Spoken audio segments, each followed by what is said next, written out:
Hello, welcome to Current News. I'm your host, Chris Davis, and today we're going to talk about the State of the Union. So, I'm sorry that I'm a little late on this, but I wanted to give you all my response on President Trump's State of the Union. Um, for the most part, I liked it. A lot of people did. It got a good reception. With this State of the Union, I thought Donald Trump was going to stand up there for an hour and a half and just tell people off. But it wasn't that at all. This time he was more presidential. It was reported that he stuck to the teleprompt, so it was more teleprompt Trump than the one who just speaks whatever comes to his mind. So it was a really good State of the Union. It was a little drawn out, but for the most part, it was really good. Now, what made it so great was that Trump wasn't just appealing to his base. To me, this time he was actually trying to be bipartisan. He was talking about, he really hit on the issues of, he talked about starting job training. So, having companies do job training to make workers more skilled and competitive in the 21st century. I really liked that. He talked about taking care of our veterans. That's been a long time. Like, that needed to be done a long time ago. And talked about paid family leave. So he talked about job training, taking care of our veterans, and paid family leave. So those issues are very bipartisan. They're very liberal. So it looks like Trump is starting to learn that he has to be like more bipartisan. We don't know whether or not these are going to be implemented. We have to wait and see. But this time, Trump was trying to be more like bipartisan in the State of the Union.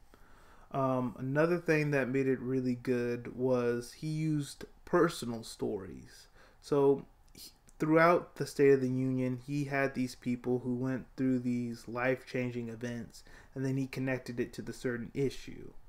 On depending on your perspective, it could be like deceptive. It could be Trump trying to get people to come onto his side on a certain issue. But the personal stories, nonetheless, were heart-wrenching. The one with North Korea defector, how he got run over and how he was trying to escape from North Korea. And he was trying to use that story to help us understand why President Trump needs to be tougher on North Korea. MS-13, illegal immigrants who killed people. He showed a family and how MS-13 affected that family and how they abuse loopholes in our immigration policy. And he was using that to tell people he has to be tougher on immigration. With clean coal, even though like people are against that, they want to get off coal and start using renewable energy. He used another example of a man who went back to work because of the clean coal policies that he put up. A welder. He has like a job now because of the clean coal policies, and you know that may be helping people get jobs, but it's hurting our environment, and we still need to be careful of that because we've had a lot of natural disasters this year.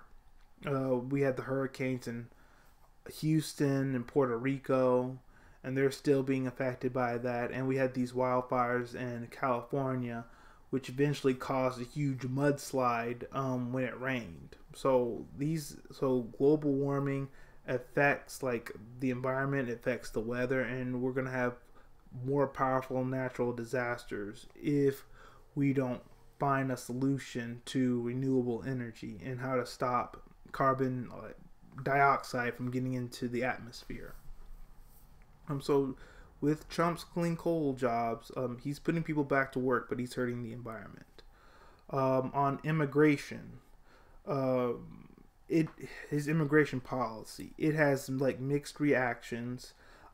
People were heart torn over the MS-13, but Trump did get booed when he said he's going to end chain migration. So Hispanics or other immigrants who are bringing their family over as to be their immediate family, not extended family. And people booed at that because a lot of immigrants do bring their extended family.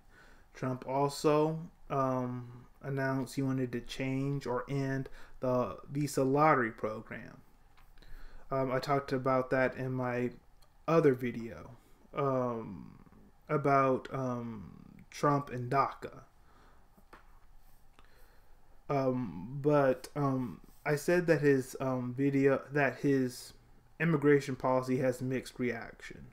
The good part about it, though, what it seems is that Trump wants to do a pathway to citizenship. So instead of just deporting everyone, Trump wants to give everyone an opportunity to gain citizenship in the United States. He did say that it was still going to build his wall, unfortunately, but at least he's willing to provide a pathway to citizenship for immigrants.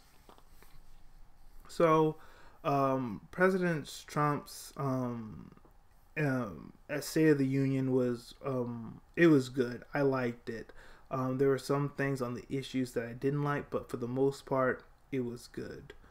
Another thing that caught me off guard that Trump never even talked about, not even on his campaign, was prison reform. He wants to reform prisoners. He doesn't just want to leave them in there to like rot in a hole. He believes that people deserve a second chance, and that people who've served their time should come out and be productive citizens in society. So that really caught me off guard. He wants prison reformation. Another thing that he said he was going to open up again was Guantanamo Bay. He's opening up Guantanamo Bay again. Former President Obama tried to shut down Guantanamo Bay. President Trump is opening it back up. So for the most part, I liked President Trump's State of the Union. He did an excellent job his first time. Like I said, it was a little drawn out, and there was some things that I didn't like about it. Maybe the clean coal, and maybe part of his immigration policy. But for the most part, it was good. And you can go check CNN polls. It has a good reception. Now, I want to talk about the Democratic response. It was done by Joe Kennedy. And for the most part, I liked his speech. It was uplifting. But there's something to it that I didn't like. To me, his speech was uplifting and it was positive, but it seemed that it was just fluff. There was no substance to it.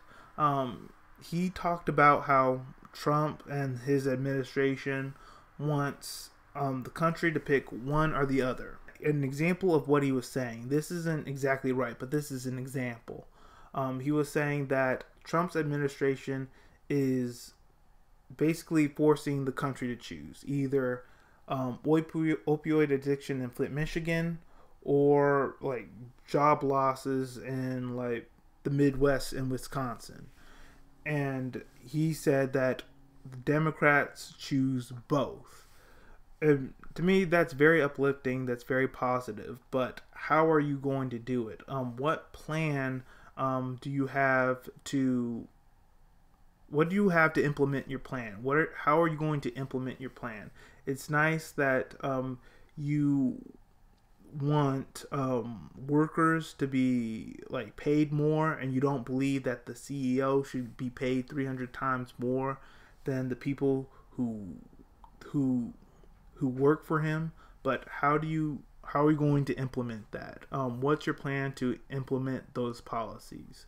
So a lot of it was fluff, and that's what I didn't like about it. I wanted to see him talk about what he was going to do and how he was going to do it. That's what I wanted. He just told us what he was going to do, what the party's going to do, but not exactly how they're going to do it. So that's what I didn't like about it. That's all we have for today. Let me know what you think in the comment sections below.